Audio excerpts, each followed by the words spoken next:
Hello friends, मैं आज आपको डाटा पैटर्न आईपीओ के बारे में बताने वाला हूं और मैं आगे आपको ये भी बताने वाला हूं कि वैल्यूएशन के मामले में ये कंपनी कैसी दिख रही है, आपको इसमें अप्लाई करना चाहिए या अवॉइड करना चाहिए। तो आपका इस वीडियो को पूरा देखना बहुत ज़रूरी है और अगर आप मेरे चैनल पर नए हैं तो मेरे चैनल को ज़रूर सब्सक्राइब करें। डाटा पैटर्न 1985 में इनकॉर्पोरेट हुई। ये डिफेंस और एरोस्पेस इलेक्ट्रॉनिक सॉल्यूशन प्रोवाइड करती है और इंडिया की डिफेंस प्रोडक्ट इंडस्ट्री को कैटर करती है। ये स्पेस, एयर, लैंड और सी मतलब डिफेंस के पूरे स्पेक्ट्रम को अपने प्रोडक्ट्स ऑफर करती है। इस कंपनी का जो कोर कॉम्पिटेंस है वो hardware, software, firmware, mechanical, product prototype design और डेवलपमेंट है और इसके साथ साथ functional testing and validation, environmental testing and verification और इंजीनियरिंग सर्विसेज भी है।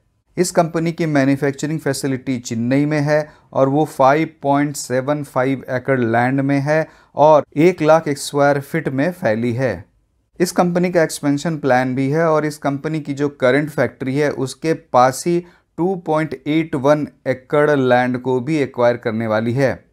इस आईपीओ की ओपनिंग डेट 14 दिसंबर है। ये आईपीओ 16 दिसंबर को बंद हो जाएगा और जो अलॉटमेंट की डेट है वो 21 दिसंबर है। आपको अगर अलॉटमेंट मिल जाता है तो वो 23 दिसंबर को क्रेडिट हो जाएगा और अगर आपको अलॉटमेंट नहीं मिलता है तो 22 दिसंबर से रिफंड की प्रक्रिया शुरू हो जाएगी। इस आईपीओ की जो टेंटेटिव लिस्टिंग डेट है वो 24 दिसंबर है।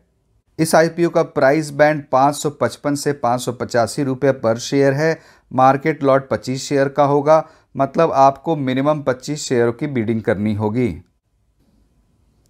इस आईपीओ का इशू साइज 588 करोड़ का है और फ्रेश इशू से ये 240 करोड़ रेज करेगी और ऑफर फॉर सेल के through 348 crore. Qualified institutional buyer को 50% ऑफर किया जाएगा, रिटेल इन्वेस्टर को 35% और एनआईआई मतलब नॉन इंस्टीट्यूशनल इन्वेस्टर को 15%।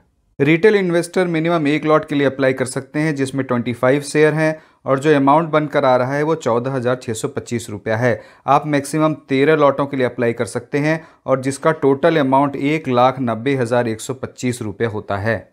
अब चलिए मैं इस कंपनी के फाइनेंशियल के बारे में आपको बता दूं तो 31 मार्च 2019 को इस कंपनी का टोटल रेवेन्यू 132 करोड़ था, जो 31 मार्च 2020 को 160 करोड़ हो गया और 31 मार्च 2021 को 226 करोड़ हो गया और क्वार्टर एंडिंग 30 सितंबर 2021 को इसका टोटल रेवेन्यू 97 करोड़ है।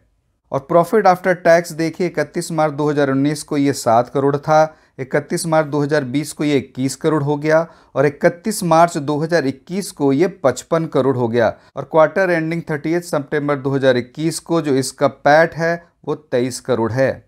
तो आप देखिए टोटल रेवेन्यू कंटिन्यूअस बढ़ा है और पैट भी कंटिन्यूअस ग्रो कर रहा है। अब चलिए मैं आपको बताता हूं कि आपको इस आईपीओ में क्यों अप्लाई करना चाहिए। आपको इस आईपीओ में इसलिए अप्लाई करना चाहिए क्योंकि कंपनी इस प्राइस पर वैल्यूएशन के मामले में मुझे काफ़ी अच्छी लग रही है। इस कंपनी का अपर प्राइस बैंड 585 है और इस अपर प्राइस बैंड पर अगर इस कंपनी का पी देखें तो वो लगभग 49 के आसपास होता है और इसी फील्ड में काम कर रही पारस डिफेंस का अगर हम लोग पी देखें तो उस कंपनी का पी 190 के आसपास है। तो आप देखिए इसके कंपैरिजन में डाटा पैटर्न का पी कितना कम है, तो मुझे ये वैल्यूएशन के मामले में काफ़ी अच्छी लग रही है। और पारस डिफेंस का तो लिस्टिंग आपको पता ही है कि क्या दमदार लिस्टिंग हुई थी, तो मुझे उम्मीद है कि डाटा पैटर्न की भी लिस्टिंग काफ़ी अच्छी होनी चाहिए।